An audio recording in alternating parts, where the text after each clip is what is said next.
ये एक बार चल के लड़के को देख तो लो। मेरा दावा है कि लड़का तुम्हें बहुत पसंद आएगा। बाला बहुत अच्छा लड़का है। हाँ हाँ बेटी, हम लोग तुम्हारे दुश्मन तो नहीं है। किसी अच्छे लड़के से ही तुम्हारी शादी करवाएंगे ना। आखिर तू हमारी इकलौती बेटी है।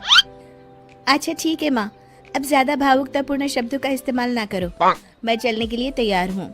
चलो फिर, बिना देर के हम सब चलते हैं। सभी बाला के घर पहुंचते हैं।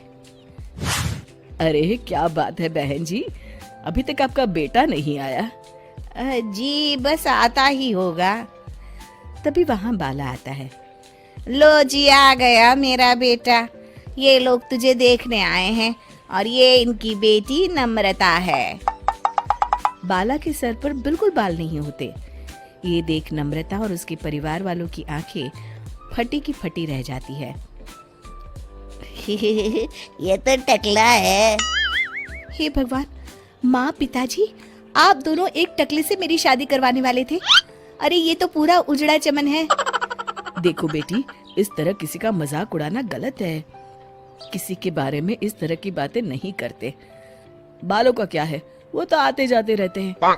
लड़का टकला है तो क्या हुआ, इंजीनियर है, अच्छा खासा कमाता है। आप चुप रहिए जी।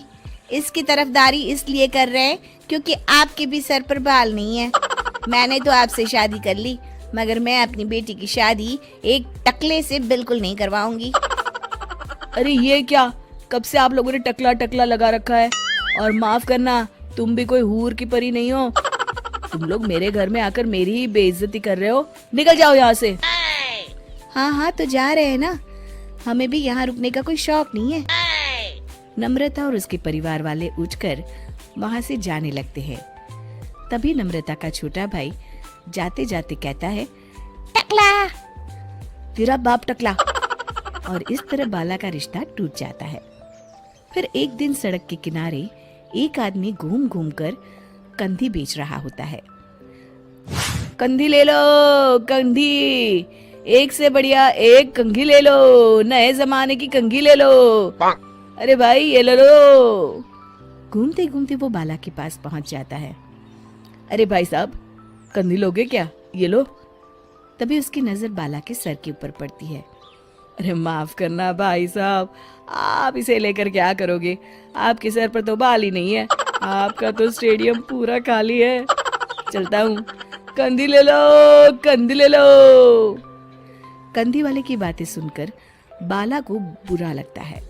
उस समय बाला को ऐसा महसूस होता है कि उसके लिए दुनिया में सबसे कीमती कोई चीज अगर है तो वो सिर्फ बाल है। बाला सड़क पर चलते हुए लोगों के बाल बड़े गौर से दिखता है। चलते चलते बाला एक मंदिर के पास पहुंच जाता है। हे भगवान, तुमने ये मेरे साथ क्या किया? थोड़े से बाल अगर मुझे दे देते तो तुम्हारा क्या चला जाता? सारी दुनिया मेरा मजाक उड़ाती है। अरे भाई, आज पहला इंसान देख रहा हूँ जो मंदिर आकर भगवान से अपने लिए बाल मांग रहा है।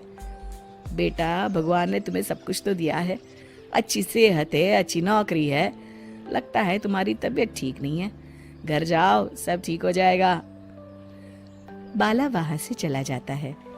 घर पहुंचकर बाला खाना खाता है और अपने कमरे में सोने के लिए चला जाता है। फिर सुबह जब बाला सोकर उठता है तो आईने के सामने अपने आप को देखकर हैरान हो जाता है। बाला के सर पर एकदम घने बाल आ जाते हैं। बाला खुशी से झूम उठता है। अरे ये तो चमत्कार हो गया, मेरे सर पर बाल आ गए।